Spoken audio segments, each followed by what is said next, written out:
السلام عليكم ورحمة الله تعالى وبركاته. أحبتي متتبعي قناة الأوفياء، تحية خالصة من القلب. أعتذر على هذا الغياب الطويل لأسباب صحية أعاذنا الله وإياكم من الأمراض.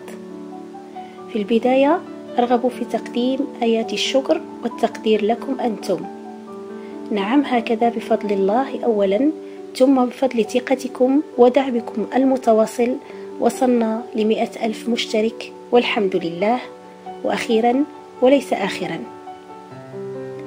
حتما لن نتوقف، سنستمر، ما زال في جعبة هذه القناة المزيد والمزيد.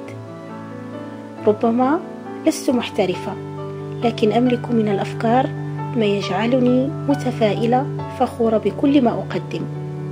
كنتم دائما سندي ومرآتي التي يتوقف عليها مستوى قناتي. وعن تجربتي سأحكي. البداية دائما تكون برغبة ودافع قوي، لكن غالبا ما نصطدم نحن منشئي المحتوى بتعثر القناة، بقلة المشاهدات وبقلة التفاعل، يصيبنا الإحباط.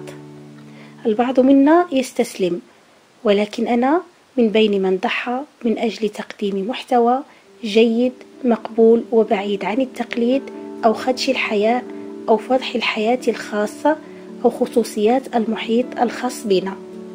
كان دائما هدفي هو الصبر واليقين أن الوصول غاية تدرك وليس رغبة نندفع إليها بتهور دون الأخذ بالاعتبار أننا نسلم أشياء وأسرار، بل ونفضح ما أمر الله به أن يستر، فقط من أجل تحقيق المجد بسرعة.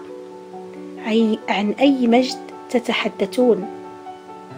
ذلك المجد الذي يعري قيمنا ويسلمنا لأشخاص مكبوتين يبحثون فقط عن مشهد، عن فضيحة، عن نبش ذلك الاحترام إن كان هناك احترام فعلا. أعلم أن قناة شيوات وفاء حموتي ليست متكاملة، ينقصها كغيرها الكثير، وهذا لأننا قنوات هاوية تعتمد على إمكانيات بسيطة، في وقت أنه من أجل مشروع قناة أنت تحتاج لميزانية ضخمة. لا تسألوا يوتيوبرز كم تربح، لأنه يربح بقدر ما يخسر. ربما الربح الأكبر هو حب الناس وثقة الناس. تعليقاتكم كانت دائما حاسمة في اختيار مواضيعي وأفكاري. أشكركم لأنكم تفاعلتم بشكل إيجابي وانتقدتم بشكل بناء، ولا أكترث للذين ينتقدون من أجل البلبلة والسب والشتم. أصحاب النفوس المريضة هوايتهم الوحيدة كشف عورات الناس وزرع الفتنة. هذه النوعية تحبط عزيمة بعض القنوات، لكنها تجعلني أقوى وأكبر. أشكر أيضا كل القنوات الصديقة والقريبة على الوفاء، على التواصل، وعلى البقاء دائما بشخصية ثابتة وقلب ثابت.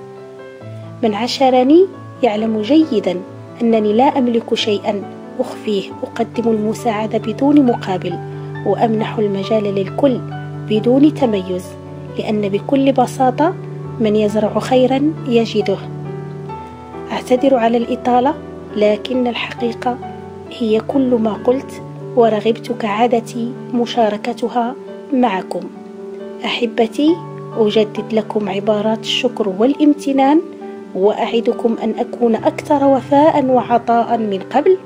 ابقوا أوفياء، لأن قناة وفاء حموتي بدونكم ليس لها وجود. جزاكم الله عني خيرا، والله ولي التوفيق.